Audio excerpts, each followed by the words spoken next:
I want to welcome you to the Central Library, and thanks very much for joining us. I want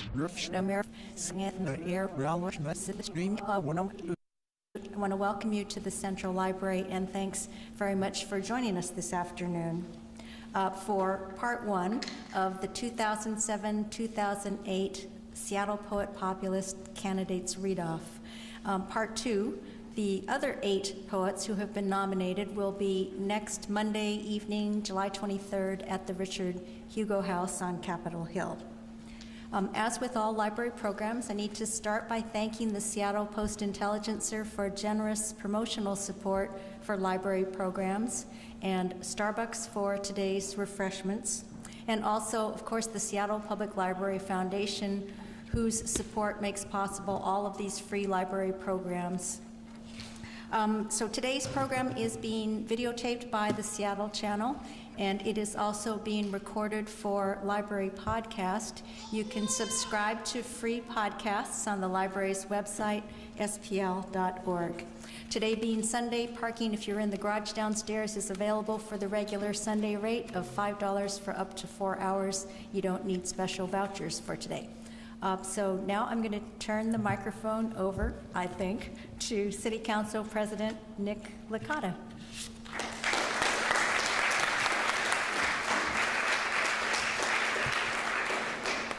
Well, good afternoon, and thank you for all being here today. This is pretty exciting. This is the 3rd anniversary of being here at the Central Library. I want to thank Chris again for all the work you've done for the read-off of the nominees. And this year, Bob Redmond, who's not here today, but his assistant, Sienna, is. You want to stand up or raise your hand? There you are.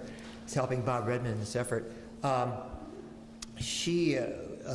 said that we, at this point, have more ballots cast than we did for the total last year. And we still have a month to go, so the balloting still goes on.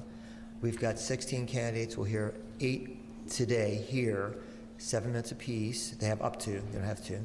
And I'm going to read off the names first and the nominating organizations. And then, Chris, I'll have you, do you want to introduce each one as they come up then? We'll do it that way? Okay.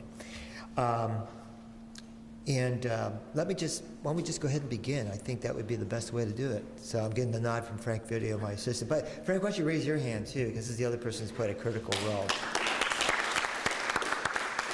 And we also have a special appearance of our former poet populist for the 2001-2002, Bart Baxter. And Bart, you're going to be reading something as well, I hope. Okay. So I'm going to name off the individuals at the end of that, then I'll invite Bart up here. We have Victoria Ford from Rose Alley Press. And when I read off your name, if you're here, raise your hand. There we go. And then, so we all brought string sections here. So, Chad Goer Sojourner of the CD Forum for Arts and Ideas. There you go. Anna Maria Hong of McLeod Residence. Jared Lessing, 826 Seattle. Amy Mahoney, Knock Journal. Yeah. Peter Pereira of Washington Poets Association. Molly Tenenbaum, Jackstraw Productions. Okay. And Len Tews, Poets West. Great. Nice. Okay. So we're honored with Bart Baxter here today, and Bart, one of my favorite poets, who always, I don't know how many, no, he's a professional pilot, and I'm always impressed by that. Anyhow, Bart, thanks for being here today.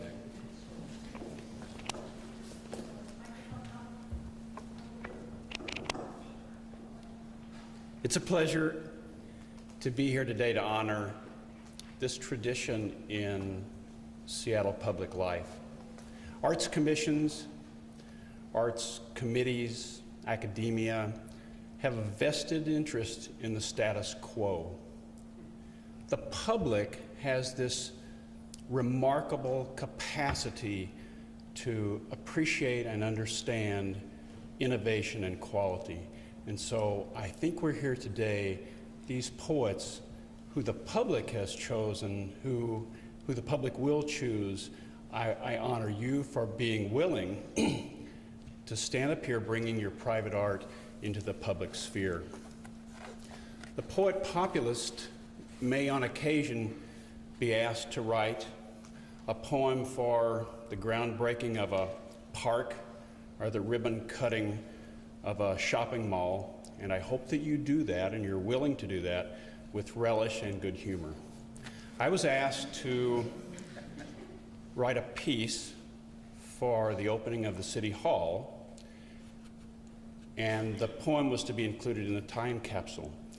As you may know, across from City Hall is the courthouse. And so I wrote this poem, 2 sonnets for City Hall. She has a little cubicle upstairs. Turn right and down the hall from personnel. She doesn't see a lot of millionaires.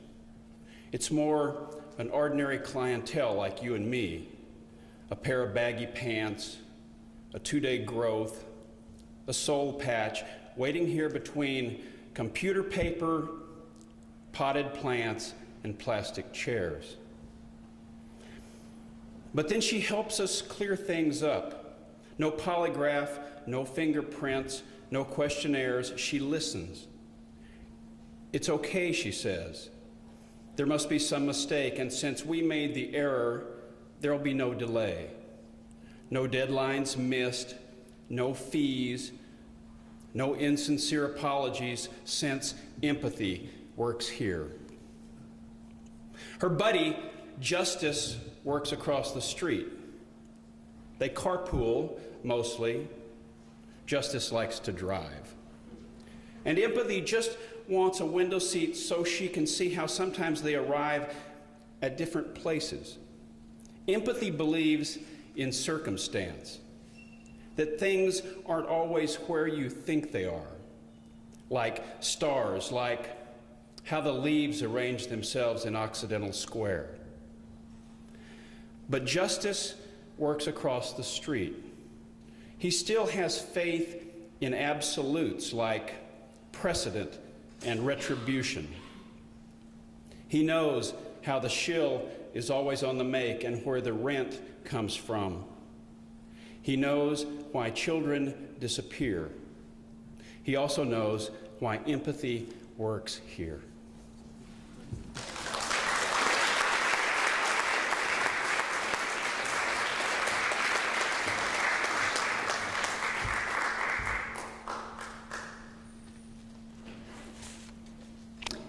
Hi, my name's Victoria Ford, and we've been asked to self-introduce, so hi. Thanks, Councilman Licata, for doing this, and Frank Video. And I'd also like to thank David Horowitz of Rose Alley Press for all his many wonderful endeavors. Thank you, David. Almost 4 years ago, an Assistant Secretary of the Interior, referring to the need not to preserve the Arctic National Wildlife Refuge, said, "If we are saying that the loss of species in and of itself is inherently bad, I don't think we know enough about how the world works to say that." Knowing how webbed forepaws of polar bears fathom the Arctic, how the western grebe sails, its neck a rudder, through sunset and sea. How we grasp, having gorged at lunch for the slick supper of oil. How the heart of one caribou quick steps heard. How the drill of market catches in the throat. How wings of eagles updraft seeing a globe of air. How light flies down, sun into cell, and cell dawning on the world. Wild chapel. A squirrel jumps sunlight in dark branches crossing 3 stories up. Leaf, light, limb, words enough for one on the move. We sit below, rhythms of tree and field stone breezing, grasses phrasing star. Oaks breathe in water, sun, their columns shore, their leaves air, their veins, signing in green hands of sky over the gathered field stones of the pulpit, resting in mortar like palms, outspread together, offering to keep rock open and round. Whatever we hear, we hold, notes of a chord resounding the length of our shared breath, and stand to sing. This last poem is a glossa, 4 10-line stanzas, the last line of which is from another source, and the 6th and 9th lines of each stanza rhyming with that borrowed 10th. Usually the source is another poem, but I've chosen the Pledge of Allegiance. In its original form, I pledge allegiance to my flag and to the republic for which it stands, one nation, indivisible, with liberty and justice for all. The writer, Francis Bellamy, wanted the word equality in that last phrase, but the sponsors were opposed to equality for African Americans and women, and so Bellamy was obliged to leave that word out. There are a few other references, one from Helen Keller, who talked about the service of all to all, one attributed to Chief Seattle, We Belong to Earth, and finally, from Martin Luther King Jr., the arc of the moral universe is long, but it bends toward justice. Glossa, allegiance. Ours, yours, his, hers. How do we hold life with each other? Can one hand gentle the child's shoulder, one hand stretch over the heart, a mind keep the vision of the many like starlight? Can we claim ourselves in the country dark, shaped and staggered, bodies infused, shimmering, drawn in orbits as sun rays sway the grasses to stand in the service of all to all? Within this magnet, I pledge allegiance to my flag of the United Songs of America, the red and blue songs, the amber, the green, the purple songs, the city, the fishing, the grain, the mountain songs, raised in the right to be raised, and remembering songs of slavery, of theft, of life, of lands, of native ways and trails, of shame, of truth. I pledge my voice to my time, to the Constitution, the long-range plan, and to the republic for which it stands sentinel. Where we live in trust on this planet not belonging to us, we belong to Earth, to be, to feel, to act, to love, to speak, to see, to know. When a people raise their hymn, I stand under every green note of the country of its raising, in its pattern of light, its honor of root, water, soil, limb, and air. We breathe, become under this canopy, one nation, indivisible, with liberty to carry into the next generation for every leaf in its leaning. For the arc of the moral universe is long, but it bends toward justice. For the curves of the branches of knowing, equality for some flattens into a wall for the rest. For learning to stand in wind and sun, for circles of adults to respond, for arcs for children to call, and justice for all. First piece is called Haunted. I am haunted by images. The date, 1955, the setting, Selma, Alabama. I am standing between two water fountains. One is marked colored, where stained waters stir and creep forth from within, and one is marked whites only, where streams of luminous waters unite and burst forth into the bright daylight. I am colored and thirsty, yet very fair skinned. Two fountains, each offering temporal relief, neither without compromised wounds or scars. I am haunted by images. The date, 1985, the setting, New York City. I am standing between two hospitals. One is Catholic, where viruses have been assigned morals and paintings of the Pope outnumber condoms 1,000 to none.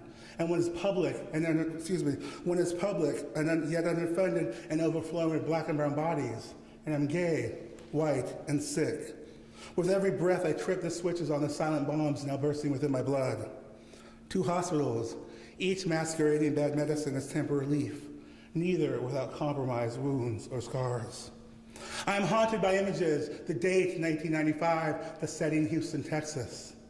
I am standing between two churches. One is full gospel Pentecostal and rooted in the Black tradition, a tradition in which sweet honey and bitter homophobia flow from the same rock. And one is white and liberal, where pastors preach of a God who dwells within and loves me as I am. Yet it is both void of a choir and a cross. And I am black, gay, and spiritually bankrupt. Two churches, each offering up their own brand of temporal relief, one more earthly, one more heavenly, neither without compromise, wounds, or scars. I'm haunted by images, the date 2005, the setting Seattle, Washington. I am standing between two restrooms, one marked men, one marked women. My bladder is full, and I am transgendered. Though my shell is female, my nature, being and knowing are fully male. Two restrooms, each offering temporary relief, neither without compromise, wounds, or scars.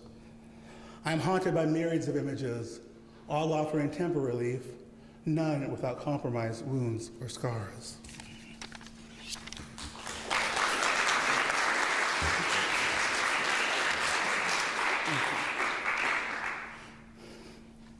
This is for colored boys who consider suicide when the ways of this world were not enough. Going home. As a child, I often envisioned my own funeral. I'd be laid out like some rich white woman in a stunning casket, surrounded by pleasing flowers and poisonous people. Clocks would stop and stores would close in my honor. Colored folks would press their clothes and prepare tons of food for the services. White folks would dress in Chanel and Ralph Lauren. Flags would waver at half-mast, and buildings would be veiled in black bunting. Traffic would be backed up for miles and miles, with highway reader boards flashing, funeral procession in progress, slow-moving traffic next 3,000 miles. The processional would wind through the neighborhoods of all my enemies. My tormentors would be standing shoulder to shoulder, parade rest.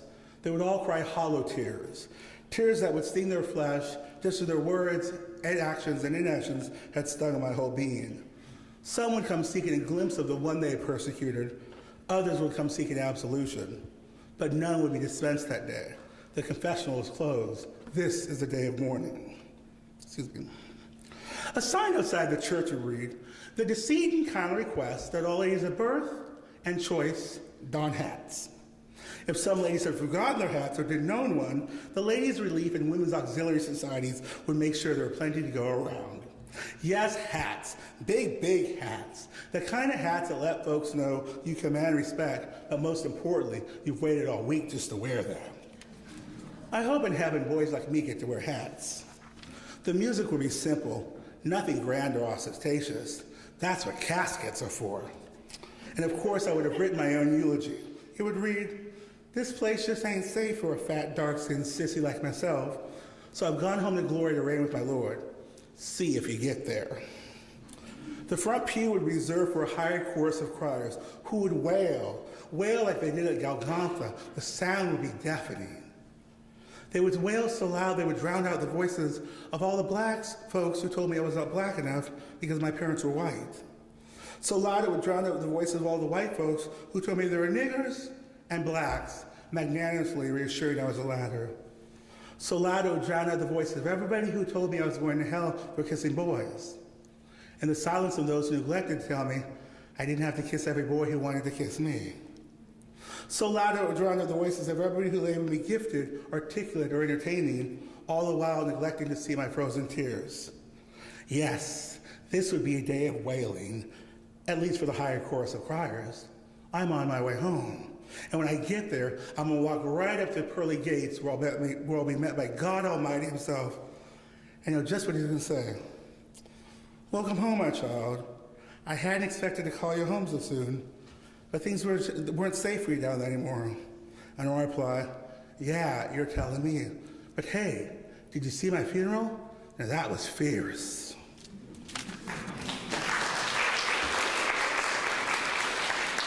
Thank you.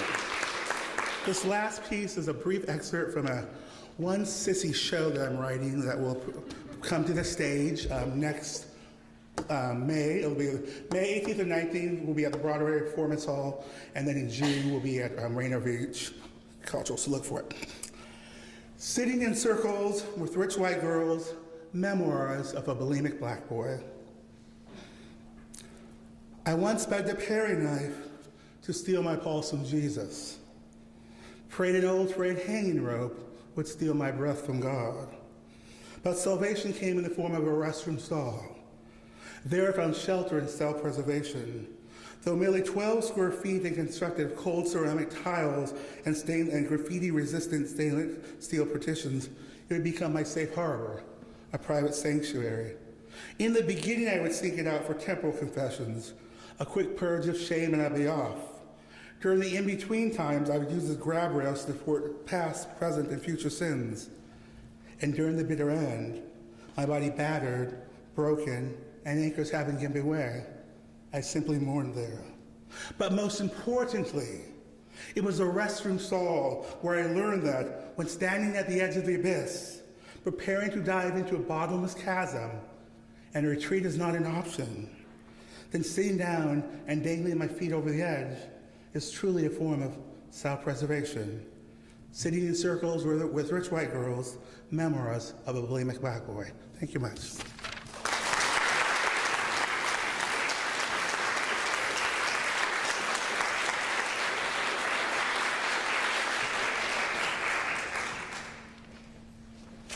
That was terrific. It's an honor to be here, and I want to thank Nick Licata and Frank Video of Nick Licata's office for organizing this, and Sienna Madrid and Bob Redmond also for organizing it, who's not here today. And I also want to thank, I'm running on the McLeod Residence ticket, and McLeod Residence is a new gallery bar in Belltown, and you should definitely check it out if you haven't already. So it just opened, the bar just opened in May. So, let's see, and I'm Anna Maria Hong. I forgot to mention my name. So I'm gonna read 5 short poems, and I'm gonna sort of plug a bunch of publications in town. So I'm gonna start with Cranky, which is a literary journal based in Seattle, and this particular issue is from 2005. The cover art is by Alan Lau, a local visual artist and poet. And I'll read one poem from this. It's called Patisserie du Monde. Because I am the nail bed and the bed of nails, because I am the pink and the char around the warm, because luck folds the lamb and the luck unfolding hoe, because I fingered 2 plums and the plumber ate 1, because crass craves company and the candle kindles some of me, because I am the 6, no 6 in line, because 5 said make me 7 and 7 tied a rope, because I am the unsigned covenant and a coven, well, a coven. Because line 10 marks exasperation and 10 numbers sigh oh, as if music swam like number, numbing the bottom half, as if geometry chased a note, as if a figment of a ghost, as if flavor staved the hung, as if well flaved a flay, as if beauty marked a question, the question parting low, as if rusty made a shiny and shiny antidote. And the second poem, you don't have to clap. Thanks. So the second poem I'm going to read is a sonnet, and it's from this new anthology by Rose Alley Press, which Victoria Ford was representing. It's called Limbs of the name of the anthology is Limbs of the Pine Peaks of the Range. I'm also in it. I'm very grateful to be in it. And we'll read one poem from this. It's called Photograph of 4 Tehran People of Myanmar, and it was inspired by a photograph that was in the New York Times Book Review several years ago, and it's this is a remarkable photograph of 4 people from a Tehran tribe in Myanmar, which used to be Burma. And the author, it was in a review of a book about the jade and heroin trades in Burma, or Myanmar. But the author, while he was doing research on this book, just kind of came across this tribe that's becoming extinct, basically. So, photograph of 4 Tehran people of Myanmar. The caption says they are rapidly dying out, and I cannot help but love the fierce imperial face of the woman denying the biologist photographer's gaze. Unpreserved, that wild-haired woman is just my age. Her girl frowns, of course they know. The camera will leave little trace. Is it Cyrillic on the sister's shirt, a splash of English chalked above the door? I know nothing of this tribe and will know nothing more. And what pleasure lets the young man show an unfamiliar smile, eyes shut, hands obscure, beyond fathom of shame, his whole leg reaching, the other already gone, disappearing in the frame. And you really don't have to clap, thanks. Okay, and this one is dedicated to Buster McLeod, and I want to thank Buster McLeod is one of the founders of McLeod Residence, along with Maggie Santola and Lily McLeod and a fourth person whose name escapes me, but I want to thank especially Buster and Maggie for nominating me. So this is called Three Polar Bears. When I was 1 and 29, the world was round and flat as glass, and you were a lad of sun and sun. The earth was buoyed and girdled in gold and smacked of mint and honey. Bad angels ate their wings, which of course were made of marzipan. The lips of dolphins smiled at me. The lips of snakes bit the sea and bid adieu to briny lovers who rank and filed the bottom of that deep blue deep. Now you are 29 and 1, which we all know makes 48. Like the US without Alaska and Canada. It's grand to be so continental, like hair that won't stay blue, or a priest, a rabbi, and a squirrel buying the next round. Okay, and then the last two poems I'm going to read are prose poems. They were commissioned for Arcade, the Design and Architecture magazine, which is also produced locally. This was a special issue of Arcade called Designing Cinema, and it was about the intersection of film and architecture. And it was guest edited by Charles Mudede of The Stranger, who asked me to write some of these prose poems. And the series is called The Films of Zaha Hadid. Zaha Hadid is an Iraqi-born architect who has lived in London for a long time. She's the first female architect to have designed a major museum in the US, the Rosenthal Center for the Arts in Cincinnati. And she's also the first woman to win the highest prize in architecture, the Pritzker Prize. So I'll read two of these, and then that will be it. 1. A woman wraps the man in a blue flag, rolling his tongue in black fabric. Concrete pour of my golden thighs, she says, binding him like a foot, to let you feel the symbol. His arms a trundle, his tongue a mast, the flag a Minoan caress. He thinks about the denouement of empire, living in the pointy end of the gyre. He breaks like a sweat. You're a sapphire, love, she says. Irony will never hurt us. It will wrap you like a stone at the bottom of the sea. The man down the corridor opens his throat to listen. He remembers the smell of juniper and pine. He remembers the scent of the landlocked sea. We are all two, he says. She went. 2. We see him through a window, melting with rain. Standing by the glass wall, he shuts his eyes and opens them to make the darkness thinner. He pulls a necklace of keys from his trench coat pocket and slides them off one by one, trying each in the lock. He does not look down. He does this by feel. 1, 2, 3, 4, a spark. Pale eyes look inward, no glint of relief. He flees down the corridor on gloved feet, the visage wary, handsomeness falling away. Later he will be shot. A wounded wolf, says the conspirator who wants to find him. Later he will commit a suicide of sorts. The pianist will evoke the double cross, bearing a glimmer of remorse. The end is confusing, the rain relentless, every interior mute.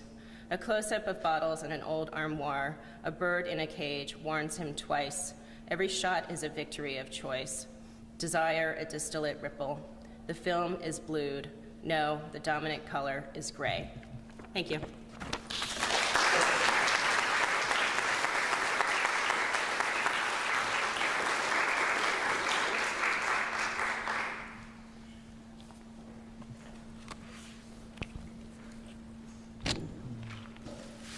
Thanks, Anna Maria.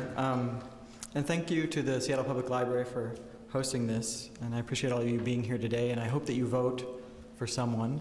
I hear it takes about 1.5 minutes to do so, you can do that online. And I've been nominated by 826 Seattle, and for me it's an honor to be here and to be nominated by that organization. I've been a volunteer there for the past 3 years, and it's amazing what it's turned into. It's located in Greenwood, kind of at the intersection of 85th and Greenwood, and it's sort of housed behind the Greenwood Space Travel Supply Company. So if you've ever seen this place where they sell space travel supplies, behind that is a huge writing center, and I encourage you to kind of check it out. There are classes going on this summer.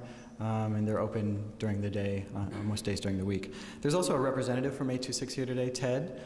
He's right here, and he can answer any of your questions, and if you have any, want to pick up some materials, there's some over there. I'm going to share 3 poems with you today that all deal in dreams, kind of a theme that you're going to see on metro buses, I think sometime soon this year, and hope you enjoy them. My first poem's called Diane Dreams of Dale's Voice, and it's from a Twin Peaks anthology, poems that were inspired by the show, called A Slice of Cherry Pie. And I'm kind of embarrassed to say that that's part of the reason why I think I moved to this area, you know, some 15 years ago, but I'm here to stay thanks to that show. So it begins with an epigraph by Special Agent Dale Cooper. In the grand design, women were definitely drawn from a different set of blueprints. And his administrative assistant was Diane, and she was someone he talked into a little tape recorder to, if you know the show. And I suspect this is what she might dream of occasionally. Diane, 11:30 a.m., February 24th, entering the town of Twin Peaks, and I'm holding in my hands a small box of chocolate bunnies. It struck me again earlier this morning. There are 2 things. Cherry pie is worth the stop, okay? And it looks like I'll be at the Calhoun Memorial Hospital. I guess we're going up to intensive care to see the Kennedys. And Diane, it struck me again earlier this morning. There are 2 things that crawled down the railroad tracks off the mountain. What really went on between Marilyn Monroe and 31 cents at the Calhoun Memorial Hospital? I guess we're going up to intensive care to take a look at the Lamplighter Inn. That's on Highway 2, near Lewis Fork. That's on Highway 2, near a fish sandwich, on whole wheat. And get a slice of cherry pie. It's worth a stop. Lunch was $6.31. When I finish, there are 2 things that continue to trouble me. And I'm speaking now not only as an agent of the Bureau, but also as an agent of the trees. I guess we're going up to intensive care to take a look at that girl that crawled down the railroad tracks off the mountain. When I finish, there I'll be at the Canadian border, 12 miles west of Time. Mileage is 79,345. Gauge is on reserve. I'm speaking on fumes here. I've got to tank up when I get into town. Remind me to tell you how much that is. This poem is for, I guess, teachers out in the audience that know what it's like to lose a student and still have to give them a grade. And what I mean by lose, you know, I think some teachers have had students who die during the time in which they're teaching them, but I'm also talking about students that just disappear. And sometimes you have work that they've completed and you're kind of wondering, what do you do with this? And I typically hang on to it, and this is something that's come out of that. It's called Permanent Records. Traipsing through a black forest of grade points, you emerge to discover other marks, a distant range of mountains wavering along water's edge. I, incomplete, like Sid, who wrote before expulsion, I always made sure I wasn't sick on Tuesdays because I didn't want to miss the poetry. I had never written about solid things or things I'd done before. V is about their vanishing, their academic evaporation, like the girl whose name escapes me that wrote the story about the day her mother left her in an elevator. Just weeks into the course, before I could return her paper, she was gone. W, an official withdrawal, what I was instructed to give Brian the day after the boy died, head on, driving his mother's white car down a skinny, wet road. The grade guarantees she won't receive any more mail from the college concerning her son. Z is like V, but does not impact your GPA. It's what I gave Ashley when she disappeared. Only I don't know if she escaped the boyfriend who followed her to campus, gun under the front seat, and pulled her into stairwells and bathrooms, first a black eye and bruised ribs, then bleeding before class from where he'd cut her. I still have the first draft she turned in. Do dreams have a practical meaning? This is the last poem, and it was inspired by turning 33 and my sister sending me, I don't know, a list of things 33. And pardon my French in this poem. Seriously, there's French in the poem, and it may not be quite what it should be, so. Why would Jesus dream? The night before he knows he'll be stapled to a cross. At 33, arsenic's atomic age, and how you say cheese in Spanish. Had the crucifixion been rained out and Jesus French-Canadian, he'd have been taken to his doctor's office, where she'd ask him to say, 33, as she presses a stethoscope to his needled body. Listening to last breaths, his lungs like an LP by Alexander the Great and the Freemasons. While her other hand would trace his spine, trying to account for all 33 of his vertebrae, because that's the number a normal human being contains. Thanks.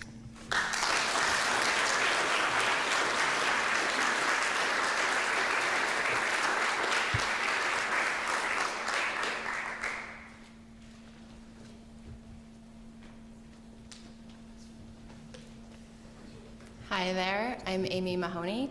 I am a poet, a performer, a fiction writer, a student. I'm really happy to be here today, really honored to be counted among the other fabulous poets that have been nominated for Seattle's Poet Populist.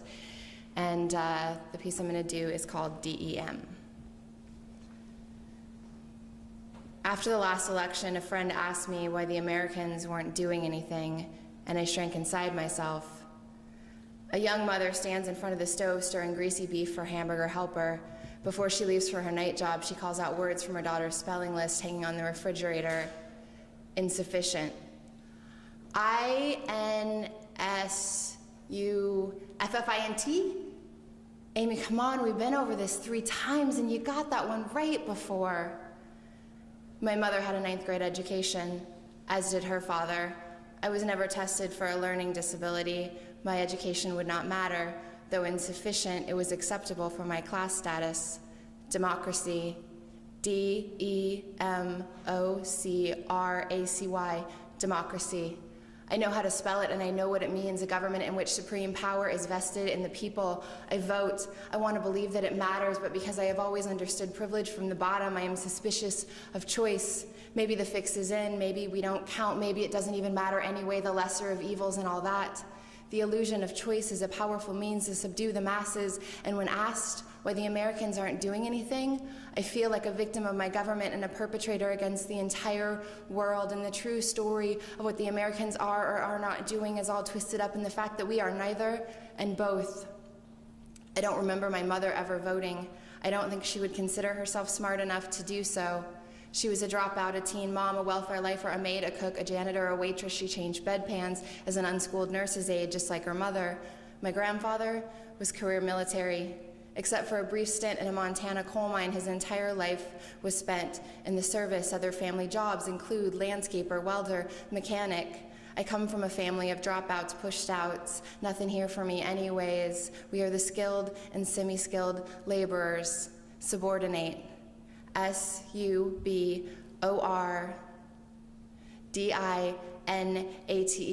Subordinate. I will do my duty to what I know is fair and true and say the working people of this nation, whether for or against the current administration, have been victims of pillage and plunder in the name of democracy.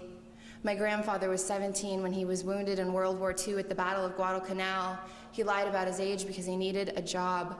The front lines of our armies have always been full of boys with no better option for the poor, undereducated, and dispensable. It's touted as a great opportunity. See the world, money for college. Too bad they're coming home with cancer and battle fatigue, scars and amputations. Too bad 2/3 of GI Bills ain't even paying off.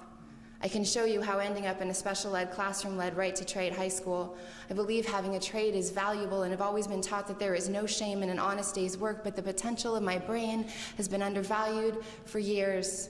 I do line work in a factory of cool 18 to 25 heads of hair a day, standing on cement floors with my already bad knees and the first signs of carpal tunnel tingling through my arms with no health insurance.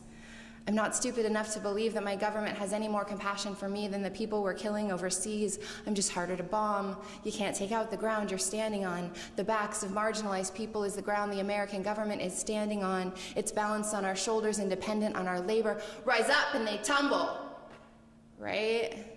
Rise up and quit the job that dehumanizes and underpays you, but then your children go hungry. Rise up and take to the picket lines. The lines they got us busy walking are the ones around the community clinics waiting for medication we can't afford. Rise up and risk your citizenship, your job, your freedom, be labeled a terrorist, a communist, a threat to national security, get flagged and filed. The American people have been cleverly and successfully subordinated by the powers that be. Meritocracy. meritocracy,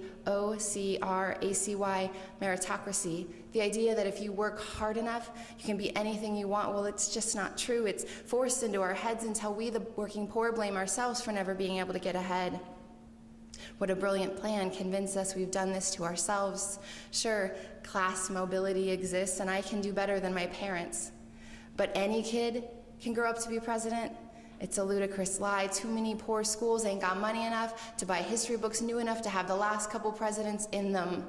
Not that our history books seem to be doing us much good these days. So back to choice. Is it a coincidence that Bush and Kerry went to the same school? You got the bad and the good of the same groom for power coin, while so many American children are making it all the way through school hardly knowing what a map of the world looks like, or how electoral votes are different than popular ones. And maybe that's just a coincidence too, but what I see is the powered and the privileged juxtaposed against the dispensable and the duped, and there is an ocean of missing teeth, bad backs, illiteracy, welfare, lies, judicial corruption, religious conservatism, corporate domination, white supremacy, police brutality, and lies between most people living in this country and those who own it. When my brother went to college, he had to register for the selective service. He said if he got called up, he'd do his duty, and my blood boiled. It made me further question my ideas about responsibility and the fate of this nation. It is not the duty of my baby brother or any other young person looking for a way out or a leg up to die defending this country, this lying government, to die defending this class system, to die defending a country building more prisons than schools, to die defending this racist, homophobic, finger-pointing, fear tactic manipulating, voter fraud perpetrating country. My grandfather served in 3 wars. Drank his liver toxic, terrorizing his family.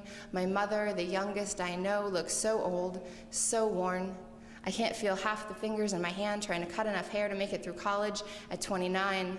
I understand terrorism when I hear my baby brother say duty. The idea that he could spend the rest of his life with night terrors, desperate to forget what he's done to women and children, to the working poor of nations around the globe, and to boys not so much unlike himself, both of them victims of the U.S. government.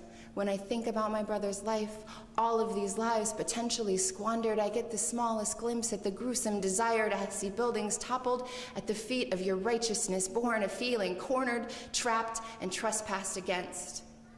Wrench, shovel, mop, broom, scissors, gun. This is what my people have been allowed. I choose pen and voice. I choose to labor with my heart and my mind and speak out for what I know is fair and true and say many Americans are trying to do something, but it's a dark road out.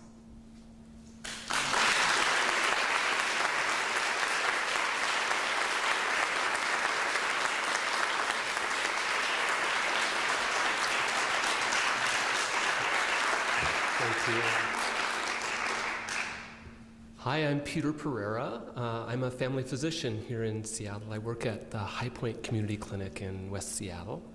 And I want to thank Michael Dillon Welch and the Washington Poets Association for nominating me. I'm going to read 3 poems. They're from my new book, What's Written on the Body, that came out recently from Copper Canyon Press. This first poem is called Anagrammer. And you know, an anagram is when you take a word like rats and you rearrange the letters to get another word like star or arts. And so this poem is based on words that are anagrams of each other. Anagrammer. If you believe in the magic of language, then Elvis really lives. And Princess Diana foretold, I end as car spin. If you believe the letters themselves contain a power within them, then you understand what makes outside tedious, how desperation becomes a rope ends it. The circular logic that allows senator to become treason, and treason to become atoners. That 11 plus 2 is 12 plus 1, and an admirer is also married. That if you could just rearrange things the right way, you'd find your true life, the right path, the answer to your questions. You'd understand how the Titanic turns into that ice tin, and debit card becomes bad credit. How listen is the same as silent, and not one letter separates stained from sainted. This next poem is in the form of a dictionary, and for this poem I took common medical terms and found the anagrams within them. And what was really fascinating to me was teaching people evil and good, depending on who is teaching. The militia. Large lies, eager ills, antibiotics. Is it botanic? Appendicitis, septic, and I paid. C-section, nice cost. Dementia, I'd eat men, detain me. Diabetes mellitus, diet abuses met ill. Erectile dysfunction, Lucifer's indecent toy. Flatulence, clean flute. Gallstones, lost angels. Heart attacks, that's a racket. Lower back pain, incapable work. Migraine, I'm in rage. Neurotic, unerotic.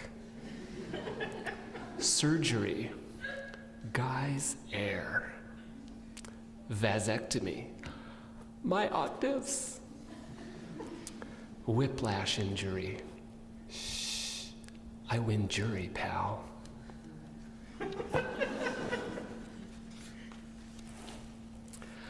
I was raised a Roman Catholic. I'm a bit of a lapsed Catholic now. Some would say a collapsed Catholic.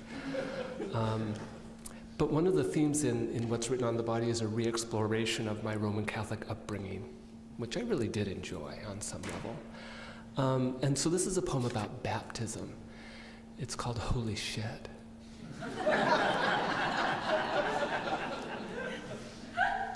It used to be more private.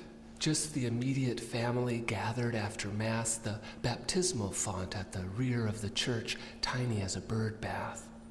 The priest would ladle a few teaspoons tepid holy water on the bundled baby's forehead, make a crack about the halo being too tight as the new soul wailed.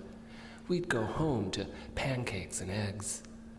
These days, it's a big Hollywood production. Mid-mass, the giant altar rolls back to reveal a jacuzzi tub surrounded by potted palms. The priest hikes up his chasuble, steps barefoot out of his black leather loafers, and wades in like a newfangled John as organ music swells and the baby-bearing families line up like jumbo jets ready for takeoff. But when the godparents handed my niece's newborn naked to their parish priest, and he dunked her in the jacuzzi's bath-warm holy water, her little one grew so calm and blissful, she pooped. Not a smelly 3 days' worth explosive diaper load, but enough to notice. As the godparents scooped the turds with a handkerchief, the savvy priest pretended he hadn't seen, swept through the fouled water with his palm before the next baby in line was submerged.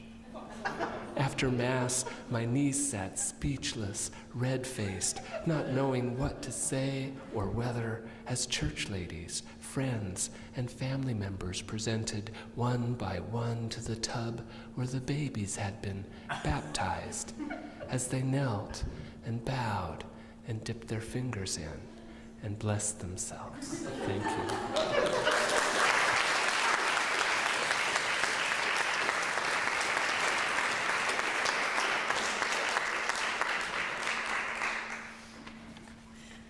This is really great. I'm Molly Tenenbaum. Everybody's so wonderful. I think everybody should vote for everybody like 100 times. That's what I think. Thanks to Jack Straw for nominating me. I'll read a couple poems. This one is self-erasing. We were starving. We had nothing, but we had bread. There was nothing to eat, but there were plenty of tomatoes. We put the tomatoes on the bread. We had nothing, but we had garlic. We would put garlic on the tomatoes and bread. We were starving. We put olive oil on garlic, tomatoes, and bread. There were plenty of tomatoes, and we ate them on the hillsides with garlic and oil and bread. We were starving. We had nothing, but we had a cup. The cup was white inside, pink outside. The pink was a vine of roses. There was nothing. There was white and pink, and there were leaves. The leaves were gold paint in pink roses outside the white cup. Oh, we had nothing, the white in the cup and the pink and the gold leaves. Truly, we had nothing. Empty, starving, cold. There was a pond. We had nothing, truly. The pond was small. There might have been something, but it was small and dark. We couldn't see, but there were grasses at the edge. We saw them move, the water darken. We had nothing. We're so close to nothing. From our railings over our fence tops, while we held our cup and ate our oil and bread, we looked into the pond. We couldn't see. We had nothing, but it seemed the blue pond was a thought that could undo itself and swim away. We couldn't see. We were starving. There was nothing. It was empty. It was oil and bread. It was a white cup. It was bluer and bluer. Here's a description of my eyebrows.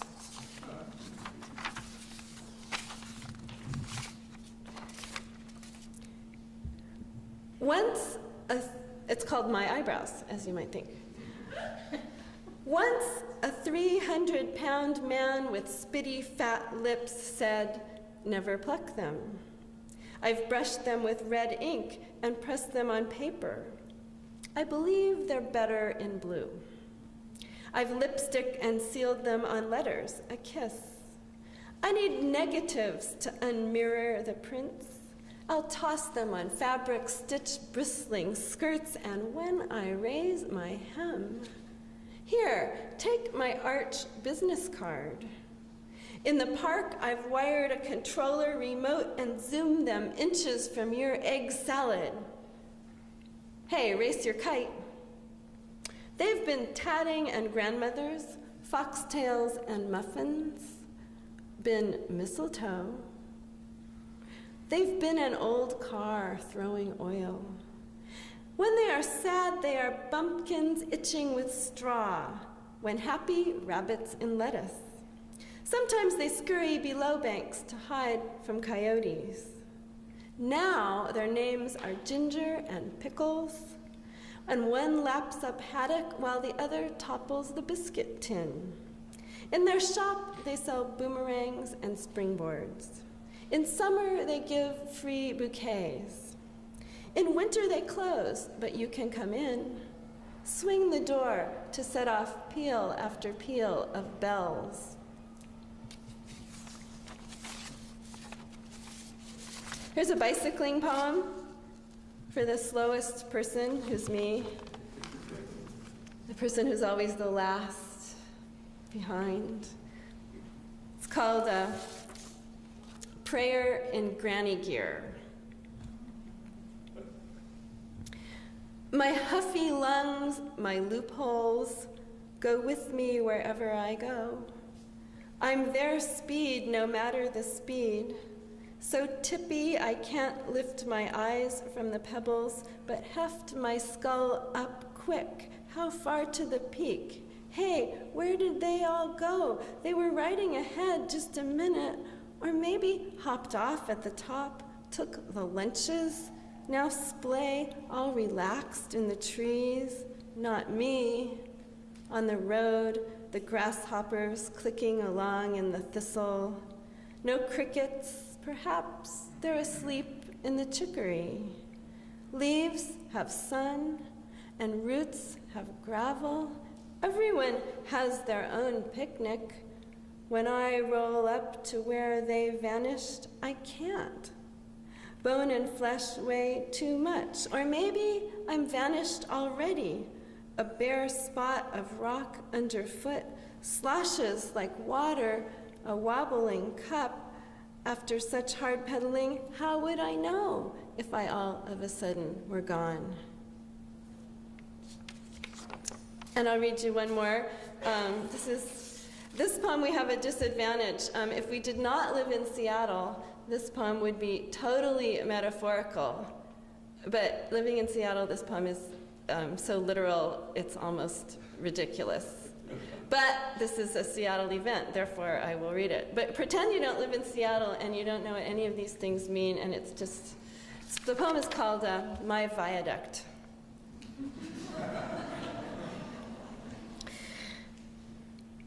My viaduct. Beware blocks chunking off. Swerve left when the tow hitch ahead drops and sparks. Watch the flying hat. Wonder in the morning how at night those skid marks rode so high up the sides of the tunnel. Whatever it says, the billboard's untrue. I know a warehouse of olives under the clover leaves. Southbound, no signal, the radio crackles. Always the tow trucks parked. Always the tow trucks parked aimed at it. Always a sign with the dates they'll close it.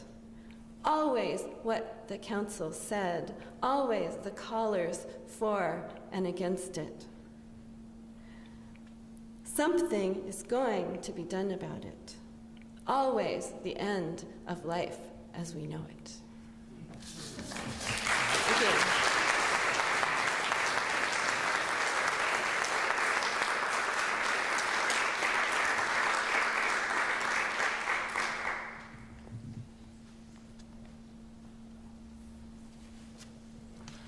My name is Len Tews, and I'd like to thank Poets West for nominating me, Glenn and Barb Evans particularly. And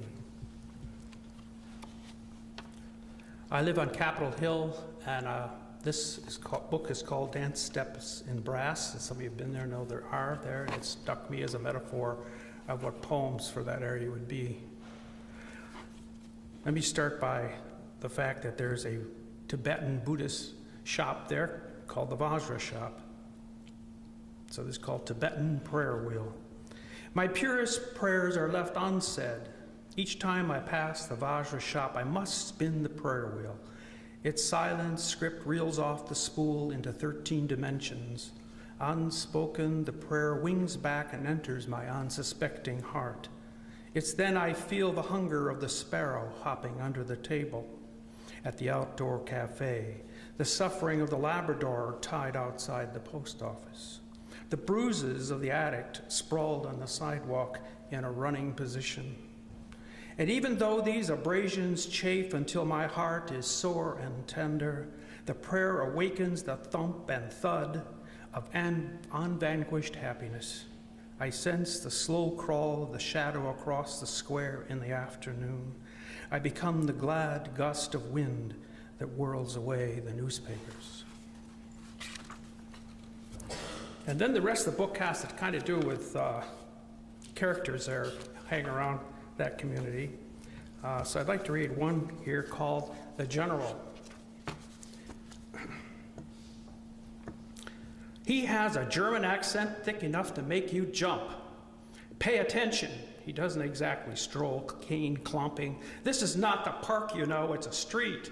He charges into people sipping lattes at outside tables, or daydreaming in line at the supermarket, where he declares a war of words, like Socrates' question and answer time on any subject at hand. His lips, thick and mobile, are made for talking, drinking, arguing, eating, carousing, and kissing. He's certainly not spit and polish. No, he's more of a crazed general just back from the front with a Luger in his hand. Are you the one that got over the wall? Like hard-won medals, he wears a jangle of political buttons that dangle from an old bomber jacket and hat that is goodwill Australian. But I love him. He cuts through all the crap to where people live. And I have to laugh because Seattleites are too overcast polite to know what to do with a man burning like that.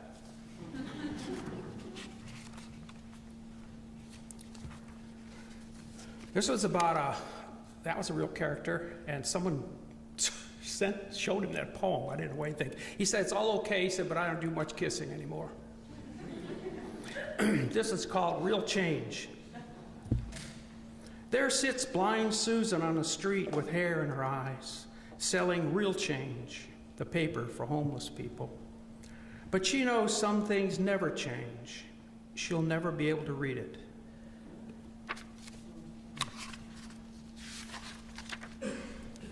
This one's for the Jimi Hendrix statue, which is on Broadway. Ah, Jimmy, you were addict thin and flying high on speed and maybe purple haze, crazy in bell-bottom superfly shoes, tie-dye bandana and afro. On your knees, head thrown back, mouth open, eyes half closed in ecstasy, neck of your left-handed Stratocaster erect, making love to the sky, lonely, begging the world to love you. Ah, Jimmy, you motherless voodoo child, you left Monica, your last blonde, in a London flat with 6 sleeping pills that became 9 and drowned in your own vomit. You orphaned your music and us, your swirling, curving dimensions of genius, your hi-fi sounds are abandoned, left electronic squiggles on tapes.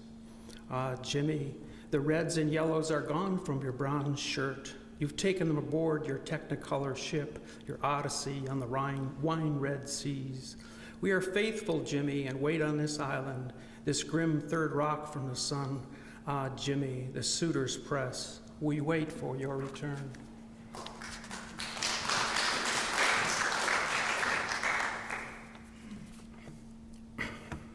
Dance steps in brass. Someone doted on ballroom dancing because on Broadway in Seattle there are brass steps, dance steps that were pressed into the pavement just before Ronnie and Nancy's reign. The rumba, the obipo, and the mambo. The charm of the prince was taken for granted eventually, step, turn, slide. And now the inhabitants hurrying to work or to love walk over them 1, 2, 3, 4. Yet tourists are tempted to place their feet over the footprints, laughing, trying to make the moves as graceful as himself and Ginger in T for 2, turn and hold. Each dance step diagram, one pair of footsteps is that of a man, leading, broad heel, double D, and the other is that of a woman, petite heel, following, always dancing backwards, 1, 2, and dip. When these dances were pressed into the wet cement, probably with fuss and ribbons and pictures in the newspapers, everyone had to fit into these shoe prints. Others, quite politely, did not exist. Hold hands and bow.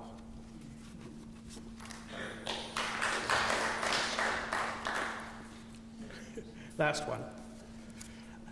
There used to be a bus called Number 7 that ran from University District through Capitol Hill, downtown, and then down out Rainier Square. So I really had a lot of accommodation of people on the bus, to say the least. A bus called Eden. I grab a seat on a bus Number 7 beside a woman. I've never seen the bus so crowded, I yell. She smiles, not understanding. I try my Spanish. Mucho gente, she nods. A man sells Jesus tickets for Armageddon. An elegant woman sways from a strap. Students fill the aisle with chatter from school. A disabled man in a pink dress gets on. The lift beeps and beeps as he backs his wheelchair on. Front seats are cleared, everyone pushes to the rear, the windows steam up. The driver puts the bus in low gear and shouts, "I'm not taking on any more passengers. You don't have to pay, just get off." He shuts the door on a man standing in the rain. "Pobre hombre," I say. She nods again. Without speaking, she takes out a knotted handkerchief and hands me a piece of juicy fruit. The bus suffers its way up Pine Street. Naked, we two innocents don't have to get out yet, so we grin and chew the gum. Suddenly, we feel so wise, riding along in paradise.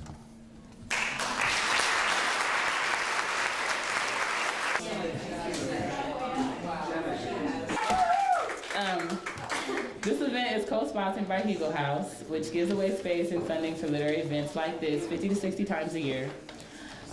You can find out more about the Hugo House Writers Fund through our website, and you click on the link labeled programs, or you come ask me and I'll direct you to somebody else. If you would like to know more about our classes, our hours, when you can visit our writers in residence, events like this one, you can write your information on one of the yellow sheets that I'm supposed to be holding, but I'm not, that are back there by my desk. And it's basically a free membership form, but also a way for you to get basic information through email, phone, or in the mail about us and what's going on here on a regular basis. So I'm gonna stop my spiel because I'm done, but enjoy the show and have a good time.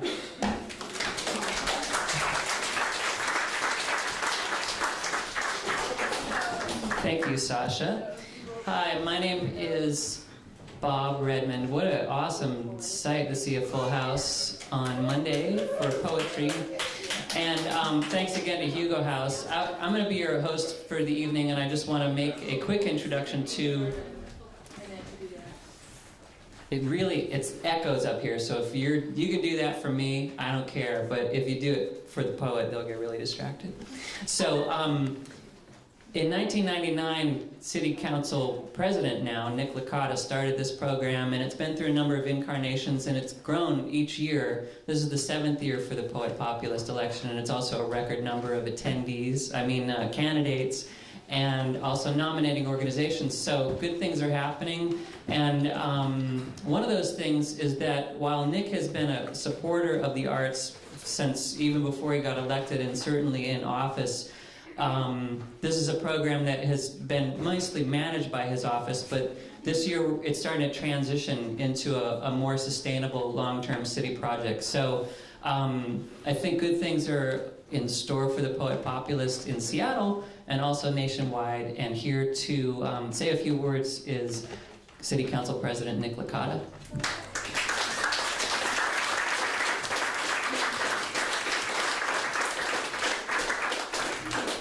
Thanks, Bob, and thanks for everyone showing up this evening as well. As Bob said, we've been doing the Poet Populist now for 7 years, but Bob has just been doing a tremendous job. We've really amped up the number of outreach. The voting is much greater than it was before. We have 16 great candidates that have been nominated by literary organizations. I'm going to name off the 8 that are speaking here this evening, but I also want to identify Frank Videws, modestly standing there in the corners.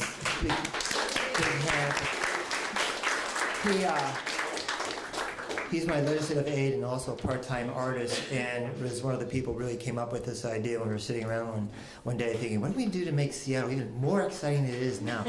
And we said, hey, I know, we ought to have a poet for Seattle. And they were thinking, well, some cities have poet laureates, and the mayor usually appoints them, and we're thinking, well, we don't want that. And we thought, well, I know, we'll have the people vote for a poet. And so we played around with the idea of how to get that word out. And what's happened then is that the people of Seattle, every year, they go to all kinds of poetry events. They might belong to organizations like Richard Hugo House, go to poetry slams and say, hey, I like this person, I'm going to remember it. And then they nominate them, and then we have a Poet Populist, and that person then goes and does readings at public libraries, at openings that we have for city events, and we have him or her do readings at the city council itself. So, and if you're ever into, I don't know what channel it is, public TV, but what's the channel for 23 or 21? 21. And if you plug into the city council committee meetings, public safety has poetry readings at the beginning of each meeting, so you can always check out your local poet reading for this. It's part of the public safety. Okay, so I'm going to read off these folks and then stop killing the air up here. So the folks you're going to hear this evening are Roberto, Ascalon. And if you're here, why don't you raise your hand or stand up so people get a peek? Right back there. Yeah. And he was nominated by the Youngstown Cultural Arts Center. We have Shannon Borg. There. Nominated by the Ruby Group. And John Burgess. Yeah. Nominated from the ground up. Beth Coyote.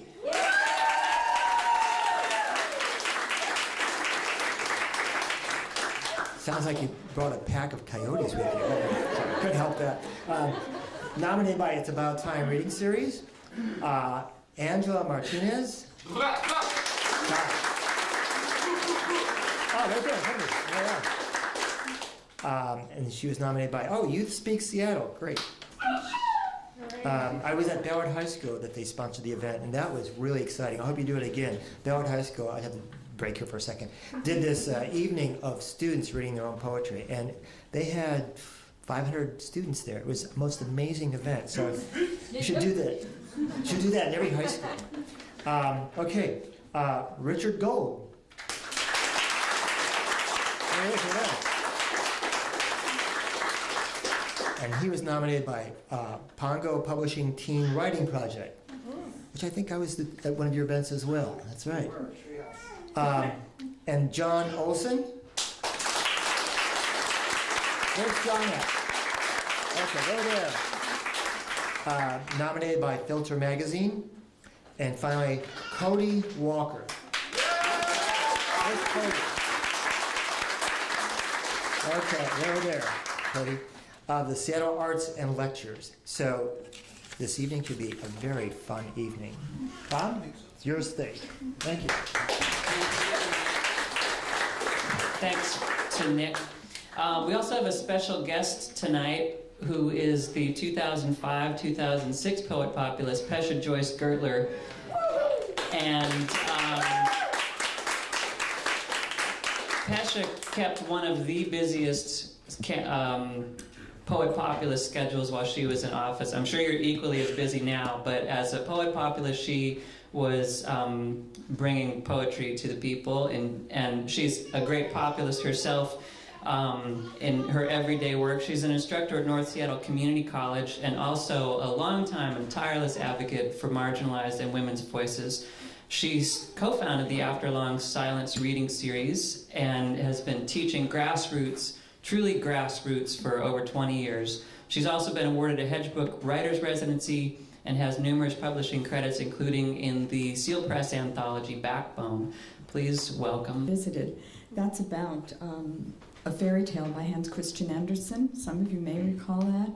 It's about, it was my favorite fairy tale, but I cried. I had a house full of people, an extended family who read stories to me every night, but I cried every time they read this story to me.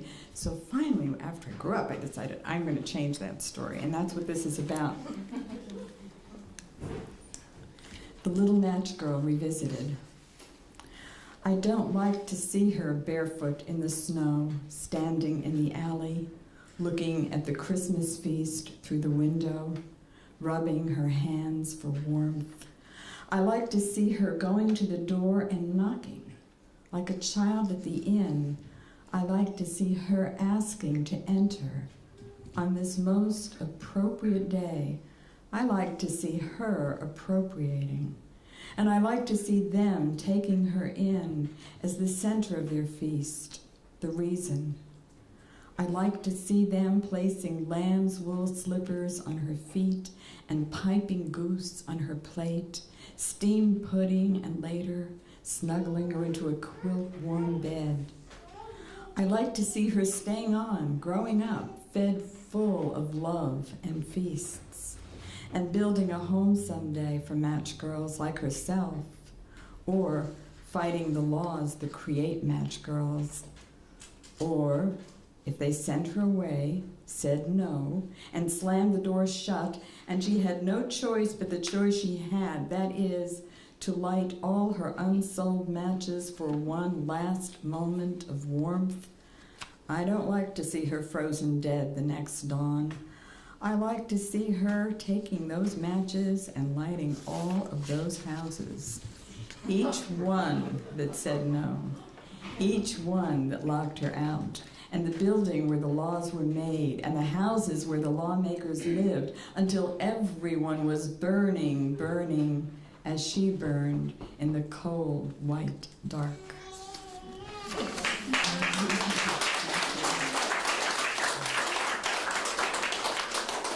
When people laugh during that poem, I always know I'm with a bunch of radicals. Yay.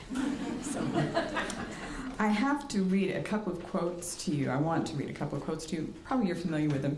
But they seem to me to express so much what the poet populist is about, which I felt was such a validation of my feeling of taking poetry where it isn't usually taken. And that's to me, a central part of what the poet populist movement is about. So I congratulate whichever one of you wins ahead of time and let you know that this will be one of the most wonderful experiences of your life. First quote is by Ginsberg. I tear the doors off their hinges to let the I'll start over again. I tear the doors off their hinges to let the wind and the cry of the world inside. And I feel that that's so much what the poet populist is about, opening up those doors and windows and getting out to as many people as possible who aren't normally included. And then the next quote is by William Carlos Williams. It's hard to find the news in poetry, yet people die every day for lack of what is found there. And I feel that this is what the poet populist movement addresses, getting the poems to the people who are dying for lack of what is found there. Yeah. I'm very honored to be a part of this. And as you know, you're usually requested to write one poem for the city as a part of your role. And I thought a lot during the years, I'm sure every poet populist does, about what does it mean, and nominees too, what does it mean to be a poet populist? But at a certain point, I began to think, what does it mean to be a poem? If the poems had a voice, what might they say about this? And this poem came out of that. This will be the last poem I'll share with you. Populist poems in the city.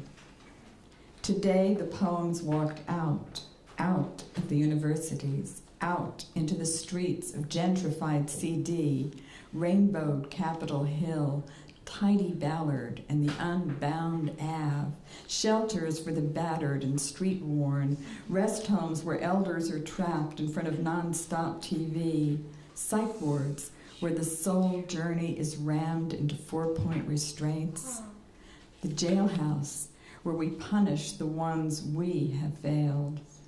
The poems walked out of the prison of ego, out of the tyranny of hip, into the labor room, the delivery room, the abortion room, where we decide when to say no, here or in the battlefield when they grow up, if they grow up.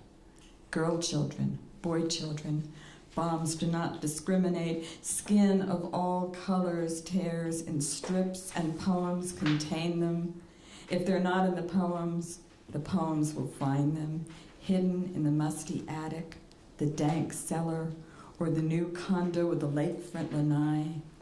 The poems want to roller coaster or glide in the open daylight with Basho, Ferlinghetti, Amichai, Rumi, Whitman, Oliver, Lord, Sanchez. Sometimes the poems scream, though no one hears in Washington, D.C., where they live inside limericks built with tongue twisters. Sometimes someone listens and paints a new vision on the walls of our lives, outside the high offices of business tycoons who own the country, the rich with their estates and villas built with funds stolen from the poor. Yes, let the poems take you where they want to dance, drunk with the joy and pain of the human story. Not in a safe room with an antiseptic persona and gleaming plastic. Have you noticed how sometimes the poems sit down beside you in the drunk tank, the park bench, the staircase in low-rent housing? Sometimes the poems walk down the long hospital corridors and pause beside the beds where patients lie alone in the night, waiting for the next pill, waiting for the next pain-free breath, waiting for the goddess of mercy in blue silk kimono, or the goddess of death in tattered jeans.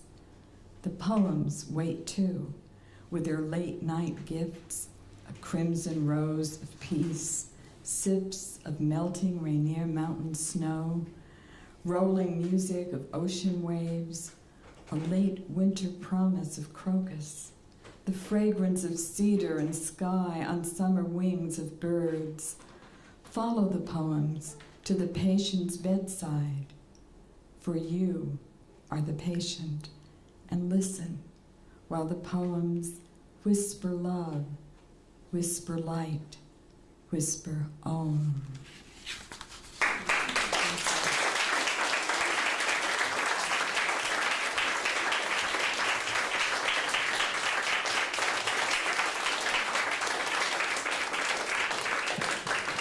Tasha Joyce Gertler. So, thanks for those quotes, and especially for the poetry. The quotes reminded me of Walt Whitman and his poem, I Hear America Singing. That's what we're trying to do in this program, and thank you for embodying that, Pasha, and to all of the poets who are about to read tonight. I thought that was Ken Waldman from Alaska back there. So we have 16 poets in the election, and 8 of them are going to read tonight. The other 8 read last Sunday at the Seattle Public Library. There will be, there is voting, as many of you already have voted, and that voting ends on August 15th. Between August 15th and the 1st of September, we will tabulate the responses and invite the top 4 vote getters to read at Bumbershoot on the 2nd of September, and at that point, the winner will be announced, and that person will be the new poet populist. But as they say in the slam, it's not about the points, it's about the poetry, and everybody who is participating in this whole project wins, and we're happy about that. I do want to say, though, that we also have to get people to participate, and already we've gone farther than any other election we've had. There's already been more votes cast in this one, but we want to go over the top. So that's when you go out of here, take that message to other people and new audiences and say, check it out. So we'll have a sampling tonight of 8 of the poets. We'll go through them in alphabetical order. You'll each have 7 minutes to read. Please don't make me get out my hook. The first is Roberto Ascalon. Yay!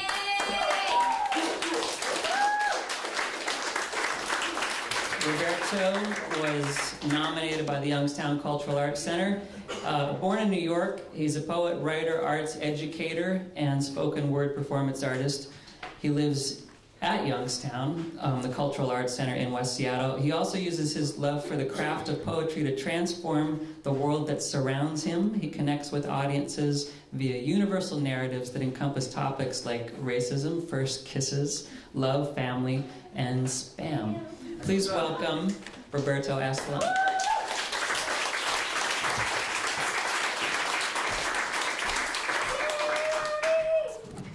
What's up, Angel? Thanks for having me. It's a real honor. It's a real honor.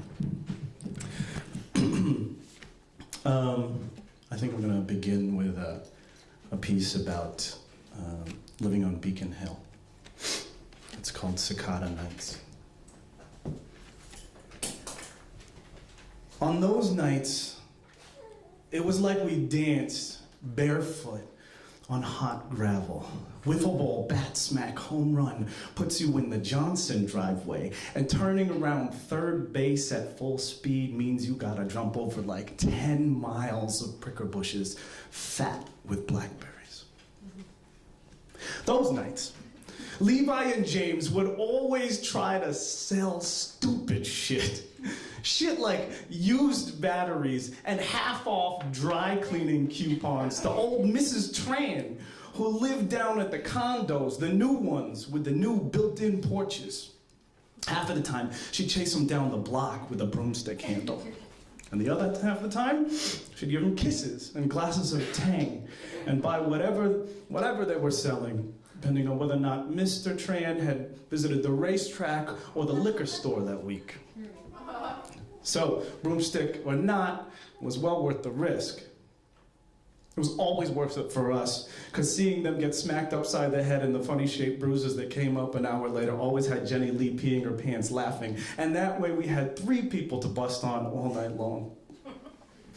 On those nights, we threw itchy balls at the cross-eyed cats by the cul-de-sac because we hated them. We hated them. We hated the way they stared blank and bitter at anyone on this side of the cyclone fence. Those nights, we ate Otter Pops bought from 7-Eleven and stole beer from Mario's dad's basement fridge. Those nights, we jerk off to the torn covers of Penthouse magazines by the dumpster way down by the parkside.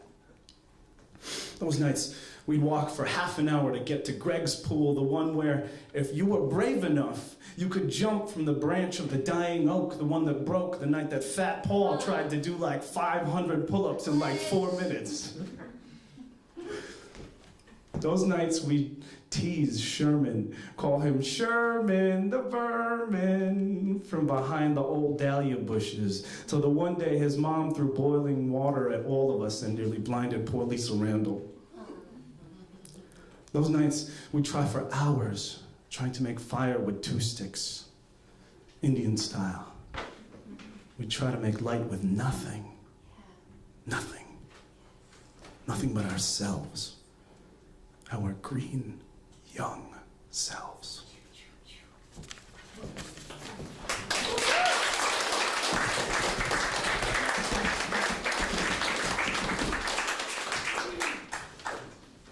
So, I'll do another one of the pieces that a lot of people have heard probably.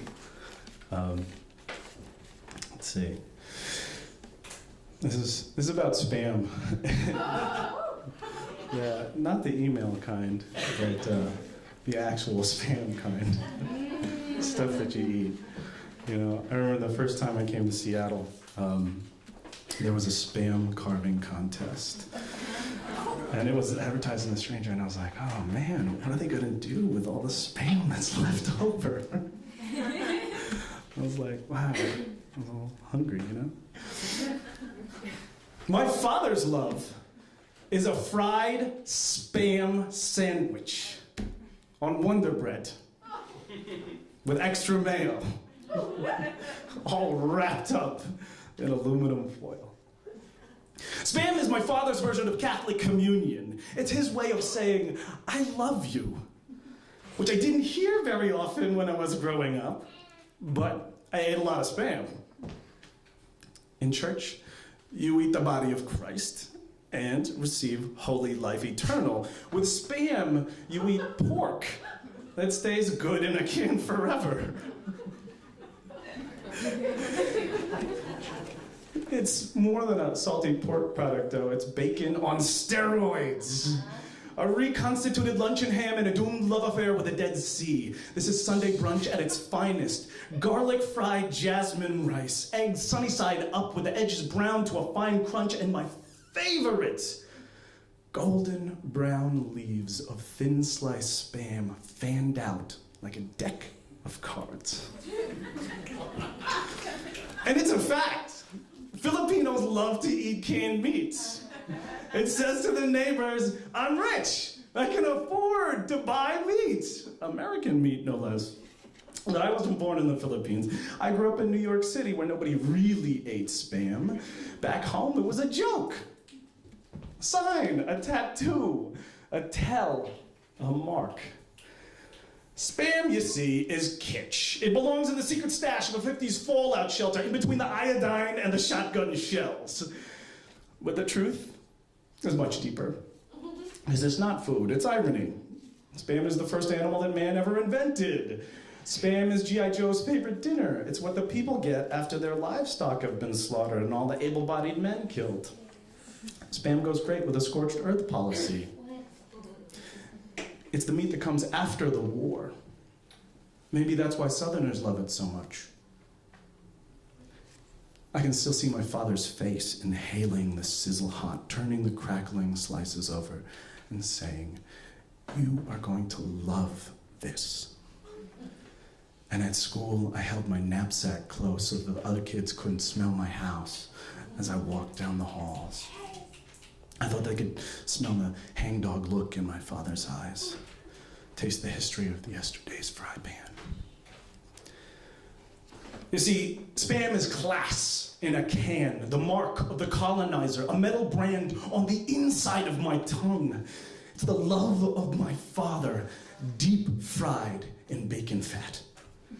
Spam is the shame of animals not knowing the names of all their parts. It's the salt flesh of yesterday's American colonial expedition, surviving heat wave after heat wave after heat wave in the equatorial pantries of my father's homeland. Spam is a brick of pink gold, worth just as much in those equatorial heat waves, glistening in the merienda afternoon. Spam is the American flag, come home to roost in my palate, taking up residence in my arteries. The last 100 years of neo-colonial foreign policy bumping up your insurance premiums. Spam is the export product that Iraqi children will ask for by name. Spam is my father's fatty love. It's the rosy pink that says, "I care," straight from the pigs of America's heartland.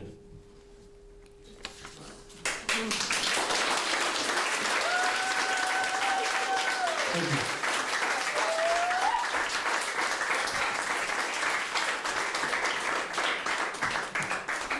Thank you, Roberto Ascalon.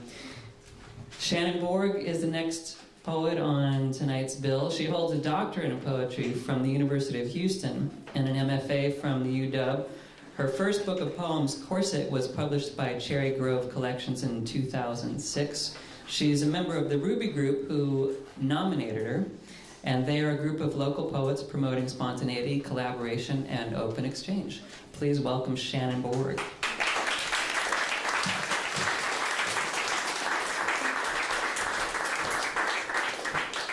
Vote for Roberto. That was awesome.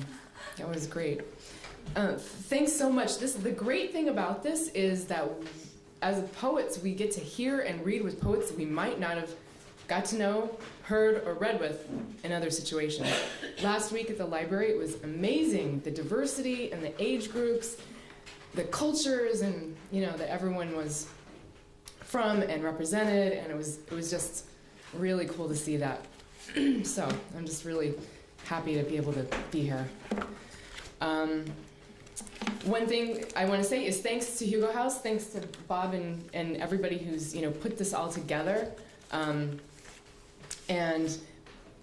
Pesha said something that Bart mentioned last week, that if they ask you, write a poem for whatever occasion you're called upon.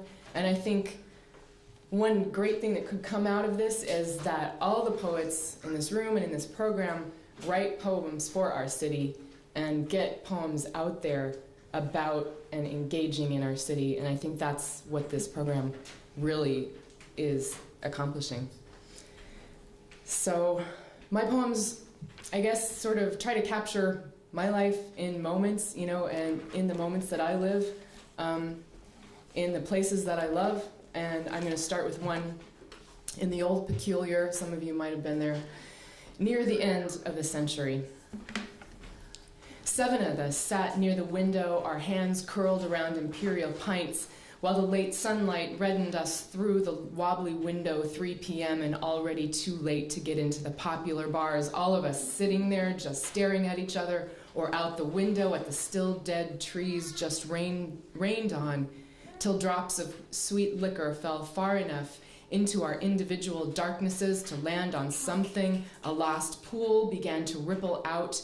It was the place none of us had been in a long time and feared, where the women of us wanted to kiss strangers. No, never marry, just kiss them, though they looked like our fathers, and the men of us lost the desire to kiss the women of us. We all just lost something we knew we should have, but for 1 minute forgot about and spent the remainder of our lives trying to get back. The glance from the ones we would never stop wanting but would never have, the way their hair fell over their faces, their shirts fell off their shoulders, the leg curving down into the boot, and that place behind the knee we know is tender, the inside of an arm, the pale skin we forget about all day until the light is gone. The only light, a glass of beer, red on the table, rippling in its heavy glass, wanting to get out.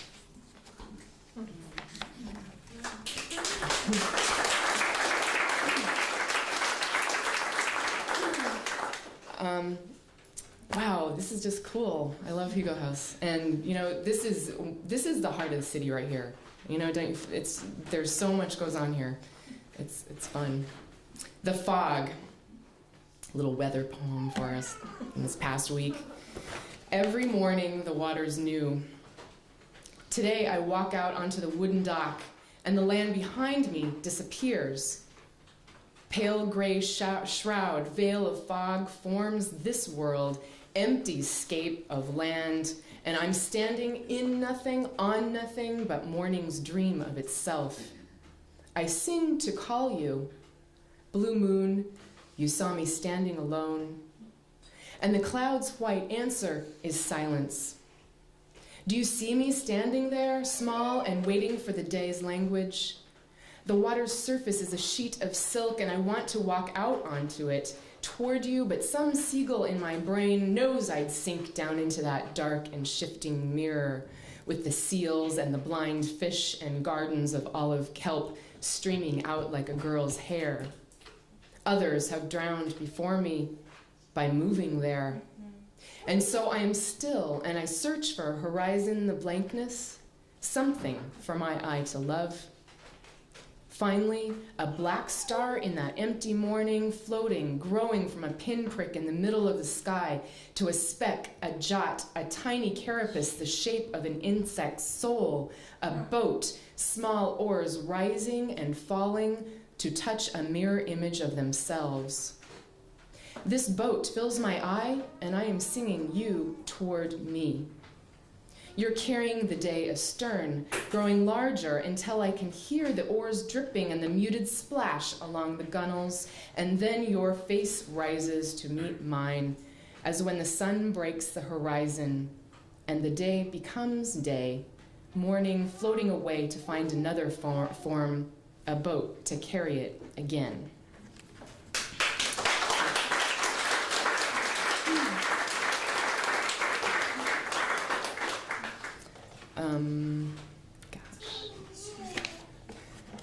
Yeah, one. Okay, one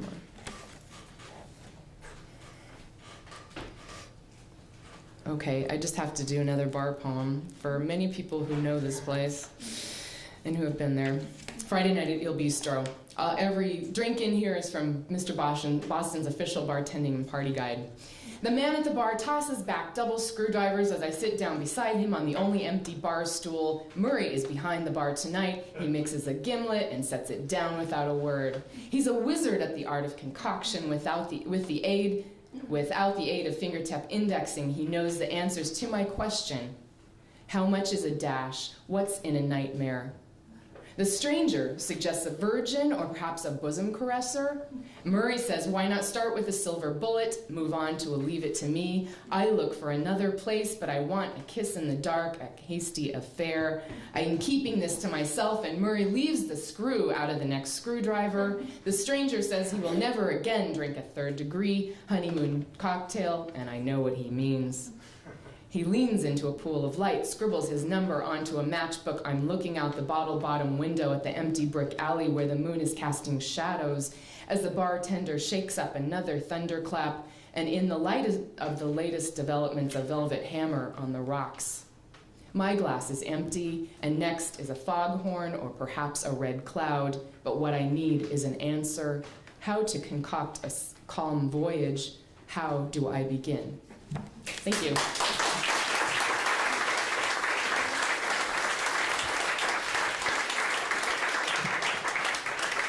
Thank you, Shannon Borg.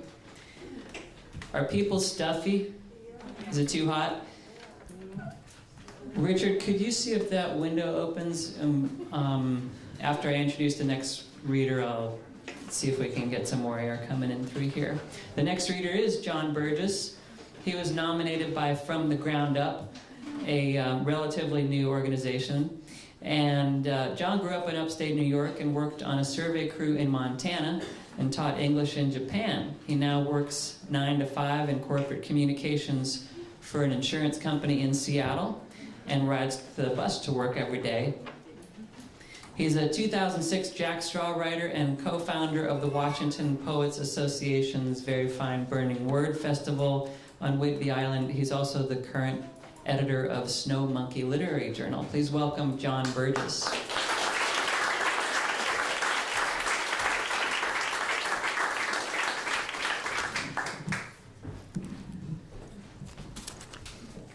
This country would be better off if we all listened to Artist the Spoon Man. Man, when he plays, beats his body, claps, slaps metal on bone like a splash of cold water on the face of America. His works, unbridled stash spread on dirt, stolen silverware from the bare cupboards of America. He builds a soul from the ground up, whips himself, rips rhythms from anime clay, clogs unshod, shackled with gold, dances on gray cement among pipes bent by development, rattles hunched but unbroken, shoots straight up, electrons of percussion fly from his body. This instrument of America gives it to us direct, measures out our medicine, spoon by spoon.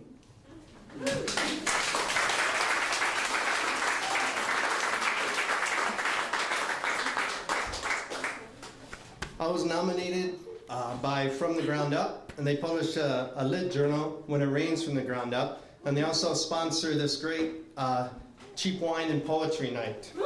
So check it out if you haven't checked it out. The next event is August 2nd in Pioneer Square. It's going to be a lot of poetry and a lot of cheap wine. I mean, that's just kind of. Here's some new poems that were published in the last edition. Agona. Buildings are gonna come down, mama. Crowds and clouds be a gathering, be watching a whole thing burn. What rains, rain are gonna wash away. Floods are rising higher than barbed wire. Nothing can resist our standing against. Uprising. Write, darling, when you get to Haiti, rebel postcards that reveal state secrets. Disclose who's sleeping with liberty, who below your balcony calls with rifles. Capture romance of a people's general. Sign your name in blood by lantern light. Cover up with a blanket of insurgency. Couple at port until reveille's release.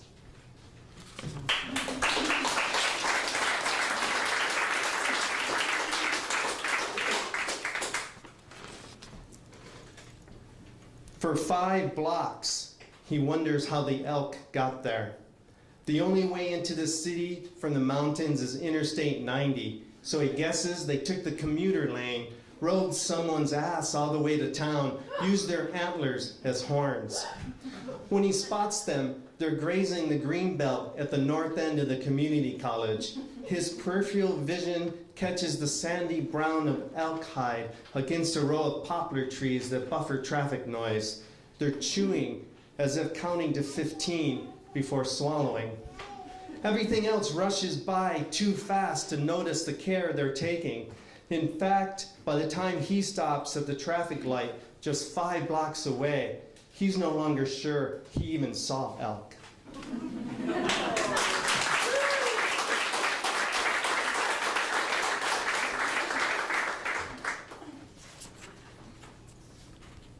I'll end with an imperfect sonnet. Since you left, I've been as lonely as a Johnny Cash song, solitary as a man without parole, no more appeal. As sad as a train at 4 a.m., pawned my wedding band for an acoustic guitar, strummed Ring of Fire, learned to rhyme, earned my forgiveness, one song at a time.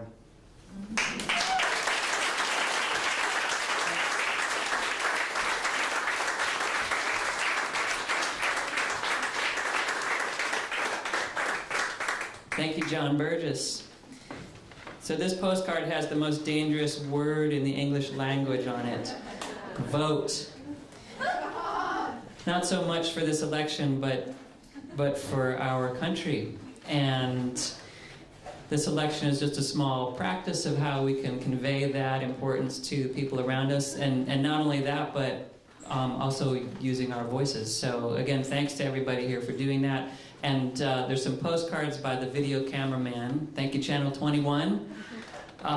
So if you're a poet, if you represent an organization, if you have a place to put these, pick them up on your way out. Beth Coyote was nominated by the It's About Time reading series. She's a midwife, gardener, grandmother, painter, and community activist. She helped edit the Poets Against the War website and Voices in Wartime education project. She has stood with Women in Black in the Westlake Mall, organizes Change Your Mind Day, an annual poetry reading for local Buddhist groups, and laminates poems to display on trees. With the Garlic Gulch Poets, she helped form a monthly writing series in Columbia City. Please welcome Beth Coyote.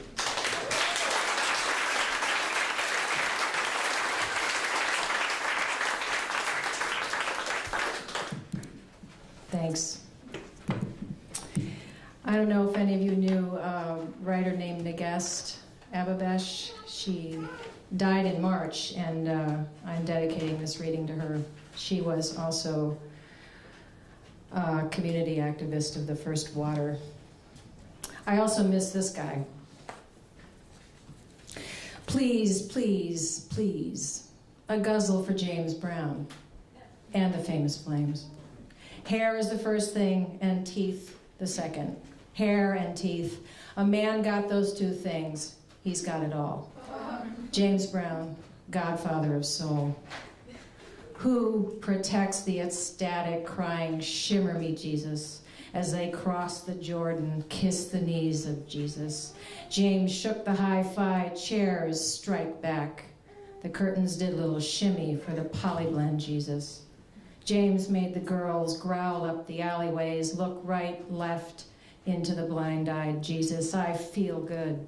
Trumpets broke ears of the dodgeball boys. Fine and pointed Italian shoes, sexy Jesus. All spangles, sequins, gold teeth, catch him faint. Famous flames purged a rock and roll gospel for Jesus. James screeched and scratched our brains, our joints. Cook Roadhouse, sweaty thighs, highfalutin Jesus. 3,000-pound gold casket, flame jacket, sparkle shoes, carry our king away, don't drop him, sweet Jesus. Papa's velvet pompadour, oily stage floor, cape him, comb him, stroke his, tumble me, Jesus. Open, Apollo, open your doors, wide to the stagger, we come run, stretch, scratch the itch, thorny Jesus. Thump the floorboards, crash chandeliers, swing out, swagger sound, flow the harsh, soothe, mutter, Jesus, we can do the rumpus. Bend over backwards, our faces grind up, hands higher than Jesus. James, halo, holy, flash, hips, extravagant, got a brand new bag, taken up on arms of Jesus, who will come for us, mourning his high. Coyote does the fandango, spine shiver, Jesus.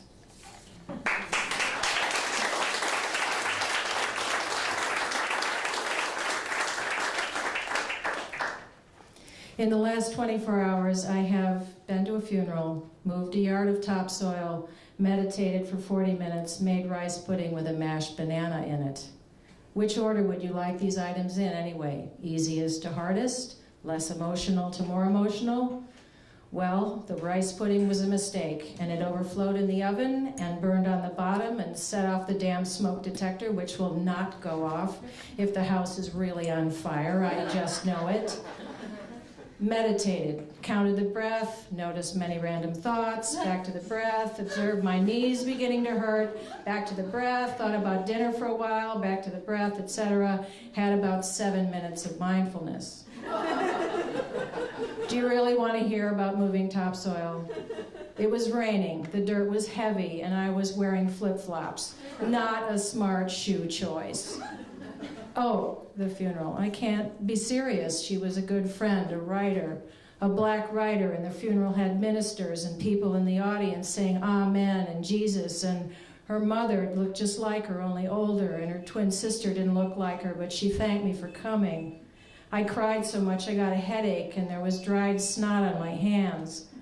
My friend was such a decent person, a really kind person, and I was feeling like crap. Now I have to clean up my act, because I can't coast on her goodness anymore, because she's dead forever. I can't believe it.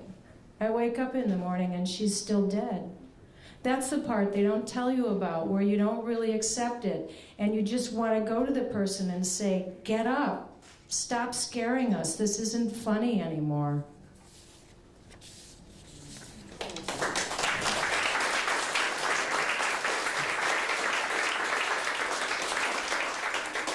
I'll end with this one.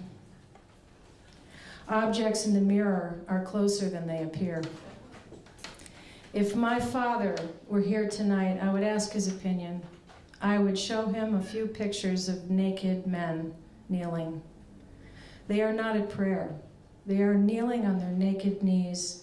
There are others in the photographs, uniforms, boots, and yes, dogs. Dogs very close to the naked men whose eyes are covered. We cannot see their faces or their privates. Those are blacked out.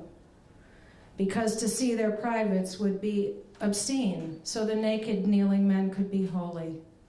Because their faces, their genitals are blank, we see chest hair, fingernails, buttocks. Those parts are not obscene, so the holy naked men kneeling before dogs, uniforms, in their anonymity would want to live like us. They will be holy, naked, kneeling. They want to live because life is sweet, strange, blessed in their nakedness, blessed their skin, their tender fear of dogs, boots, the language of foreigners. What of my father? Is he in the picture with the naked men? Is he wearing boots? Is he laughing? Does he hold a leash with a dog at the end, or a leash with a man at the end? Can I join the naked men on my knees, ask for forgiveness? Is this forgivable? Hotly we murmur, we kneel down. Our innocence, our guilt, my brothers, our fear, cover us like a holy veil. Thank you.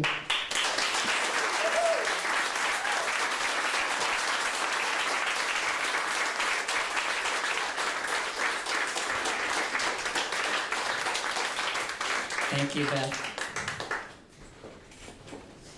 Some of the poets who are nominated work for an organization, and you might see their name and say, oh, but they work for that organization that nominated them. And here's what happened, is that the boards of those organizations thought so highly of the poets who were the administrators, or the administrators who were the poets, that they nominated them. Nobody nominated themselves. And so much respect to the poets in that category. Angela Martinez-Dy was nominated by Youth Speak Seattle, who just got back from the Youth National event in San Francisco and bringing up the next generation of poets. Angela was one of those poets, and she's been performing since she was 14 with Isang Mahal Arts Collective, and also Youth Speaks. She's taught poetry and performance at high schools, universities, and other venues across the region, and now is currently in her second year as writer-in-residence at Chief Sealth High School. Please welcome Angela D.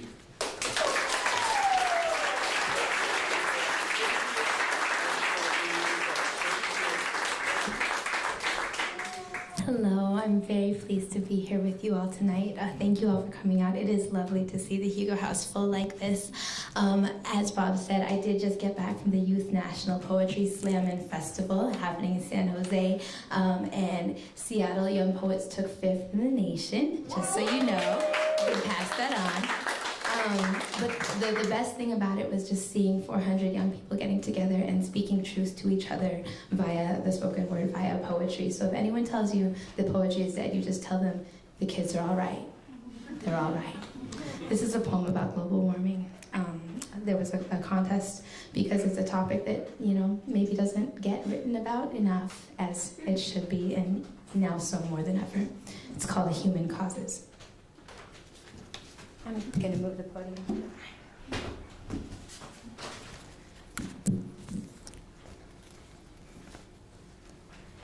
In the 1970s, they dropped the news like bombs over Baghdad. Before too long, the earth will burn. Scientists were countered and silenced. The phrase global warming erased in official documents. Today, the earth suffocates in swirling clouds of carbon dioxide. I know this feeling. Asthmatic since the age of 3, when I would choke on my own breath, Mom would hook me to the ventilator, but there's no solution like that for our planet. No giant ventilator in the sky we can steal from its orbit, nor can we stop Earth spinning long enough to place the mask over her gorgeous, cloud-covered face. 1/4 of all children in Harlem have asthma. This is Homeland Security's most significant breach yet. Hurricane season a-comin'. Climatologists have made their findings, yet their hands are tied. The US never ratified Kyoto, and now that the protocol's past outdated, the temperature is rising, and secondhand smoke will kill more than 1 million species in our ecosystem. We will be extinct. How much more serious must this get, and why are the deciders gone golfing? Question: what is the difference between effect and effect?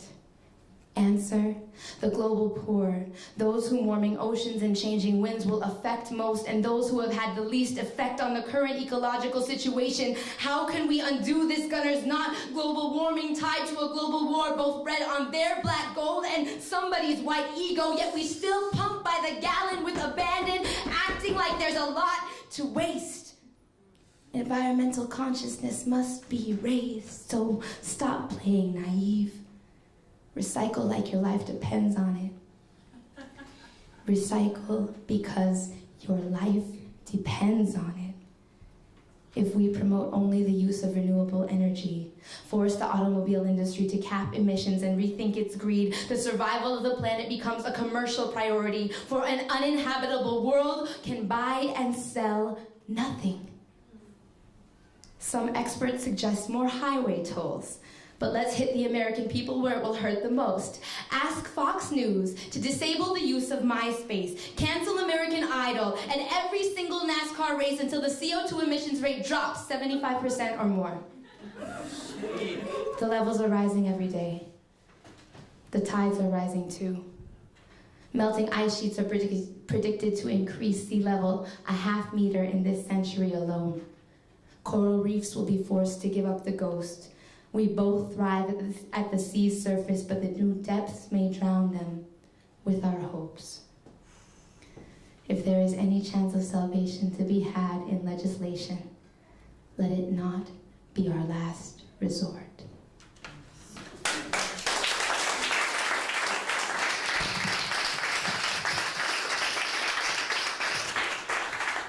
Is there any way I can take this mic off the stand? You know what's cool? I don't even need it. We're good. I teach poetry to young people